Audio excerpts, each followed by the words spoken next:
I started Teeccino for a purpose. Like many people, they want to grow their company really fast. They get a whole lot of private equity in. That's not my mode. My mode is to start a business that gives value to the people who supply the herbs, to the people who drink the product, and to make sure that that continues.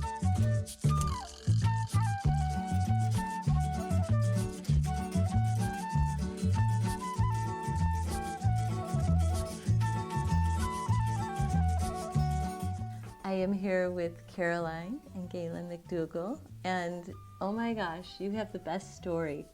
I love Teeccino. I've been drinking it for years, even before I met you. I was drinking Teeccino. And you have to tell me the story because it's amazing of how you started this company. Talk about living your passion and using something to make a difference in the world, right? Well, Galen, who's my son, was 6 at the time. 6 probably, yeah. I started even a little before you were 6. But I had an experience in the rainforest in Costa Rica that made me decide to dedicate myself to rainforest preservation. And I had all these skills because I'd been buying herbs for herb companies for a long time. So I decided to start developing ingredients out of the rainforest. And because he was so young, I did it in Central America because it was close by. While I was doing all of that, I was working with a lot of really interesting different products. I was working with honey in the Yucatan, and I was working with herbs. But while I did all of that, I had this dream one night. And in the dream, I heard myself say, the next product I'm going to create is a caffeine-free cappuccino, and the name of the product is Teeccino. So then I didn't know how to spell it, right? I woke up, the first thought I had was, how do I get herbs to run through an espresso machine? But it was the mid-90s, and all kinds of coffee bars were popping up. Even Starbucks was just getting going, right? And I thought, oh, they definitely are going to want people like me who can't do caffeine to drink cappuccinos. And so I started at first with the hardest method of brewing, which is putting herbs to run through an espresso machine. And then later on, I made them drip. I made them do everything that a coffee can do. And so we have what we call an all-purpose grind. Does everything coffee can do. That's what these bags are here. It's loose in there, you can see. And I do remember that day, like coming down from my room that morning, and you were roasting either barley or chicory in our oven, like legitimately roasting it there and trying to figure out how to get it to go through a coffee maker. It's literally, as a literal interpretation of, follow your dreams as you can get, is basically what she's done. And so here we are from a dream to 27 years later. It's amazing. The #1 coffee alternative and premier line of roasted herbal teas. Come take a look at the Teeccino Warehouse. On this side, we have all of our raw ingredient storage, all of our botanicals that we import from around the world. And then obviously we stage and blend together depending on the flavor and the mix. Our blending room is right over this way, where everything gets mixed together, obviously into bulk totes and whatnot. These are our 2 different blending machines, one that can do up to 2,000 pounds at a time, the other does between 400 and 800 pounds. These are totes of blended product you can see on my right here. So we obviously segregate by allergens, gluten-free. Tell me how this product helps the people of Guatemala. I love that you're giving back as you do this. Yeah. Well, I told you earlier that I was searching for ingredients in the rainforest. And one of the ingredients I found, I heard of first, was that the Maya had drank a roasted beverage that was made from the seed of a tree that is an upper canopy tree. And so I got a hold of some and I roasted it, ground it, tasted it. And when I tasted it, I went, eureka, because it had this deep coffee-like flavor. It was so amazing. And before that, this is the seed right here, by the way. Yeah, that's the Ramon seed. This is the Ramon seed, and it's dried and roasted form. It's a hard seed, and it has no fat in it, right? But when you roast it, it develops all these flavors that are very coffee-like.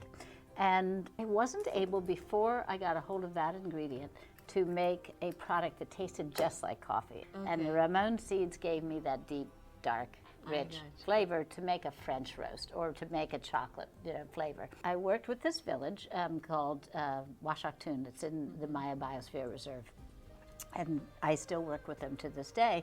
And I took Galen there just this last January. Right. Visiting that village again after all these years. We've been doing a crop every year, right? And then they collect. The women told me while we were there, and there was Galen, you know, there with me. Right. And you know, of course, here's Galen, a grown man, and he was so little when I started this. And I just had this incredible sense of how much time we've been working together. It makes me cry. And the women said, you know, they would point to this and they'd say, Ramon Seed gave us this, Ramon Seed gave us that. Because the money that they get it all at once, because the Ramon harvest, the trees drop, right? And they go out and they collect, literally they can collect hundreds of pounds of these seeds. And thousands, yeah. And then they get all this money at once versus, you know, otherwise there's hardly any income there, but it's dribbled out, right?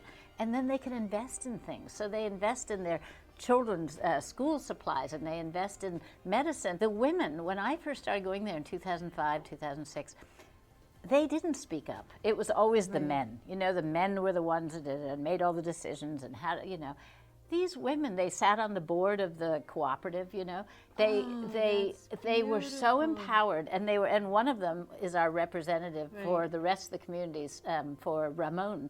And she just went on and on about the Ramon seed. She was such a proponent, you know, and she gets people to get enthusiastic and get out there and collect the seeds. And it's free for them to collect the seeds. They just have to go and pick them up.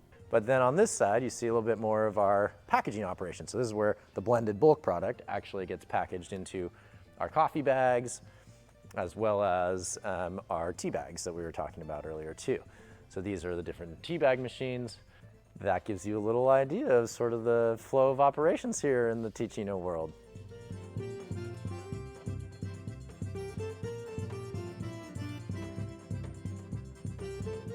We have over 40 blends, so you know, I have a lot of fun You with have this. all these adaptogen blends now, I too, do. which Mushroom I love. adaptogens for, you know, helping us cope with stress, which, as we all know, It's one of our number one I know. priorities these days. Yeah. But when you cope with stress, you know, and when your body reacts better to stress, then your immunity goes up. Because when you're in a stress condition, and by the way, caffeine puts you in a state of stress. People think it gives them energy, but it doesn't. It gives you a state of stress. It puts the body into fight or flight response.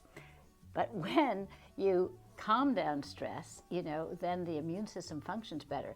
Because when you're in that state of stress, the body only wants to just run fast to get away from danger, or, you know, go into some kind of this mode, you know, or fight. You know, they put all the energy goes to the muscles. It goes away from the digestion, away from, which is where our immunity mostly is. It's in our digestion, right? Goes away from all that and goes into fight or flight. Thank you so much, guys. I love being here with you today. This was just so wonderful. Thank you. It's just a pleasure for us to be talking to you.